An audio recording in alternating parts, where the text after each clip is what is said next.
Guys, welcome to my channel. তো আজ আমাদের এখানে সন্তোষী মায়ের পূজা, তার জন্য আমি আর আমার শাশুড়িমা দুজনেই ব্রতটা রেখেছি। সকাল থেকে আমরা দুজনেই উপোস আছি, দুজনেই টুকটুক করে শরবত করেছি, মাও আমাকে দিচ্ছে আমিও মাকে দিচ্ছি, এই নিয়ে আমাদের কাটছে। তো এবার আমরা রেডি হয়ে যাব সন্তোষী মায়ের মন্দিরে পুষ্পাঞ্জলি দেওয়ার জন্য। আমি, আমার হাজবেন্ড আর আমার শাশুড়ি মা।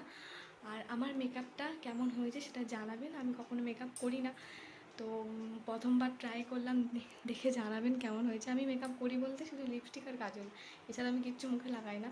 তো আজকে একটু করলাম, কেমন হয়েছে একটু সবাই জানাবেন কমেন্ট করে। আজকে দেরি হয়ে গেছে আমাদের, তো ওখানে যে আমার আর ভিডিওতে ভয়েস ওভার দিয়ে বানানো সম্ভব হয়নি, ওখানে প্রচুর মানুষ পুষ্পাঞ্জলি দিতে এসেছিলেন। এটা হচ্ছে আমাদের সন্তোষী মায়ের প্যান্ডেল, প্রত্যেক বছরই খুবই ভালো হয়, এই বছরও খুবই ভালো হয়েছে। আমরা তিনজনে মিলেই পুষ্পাঞ্জলি দিয়ে বাড়ি চলে এলাম।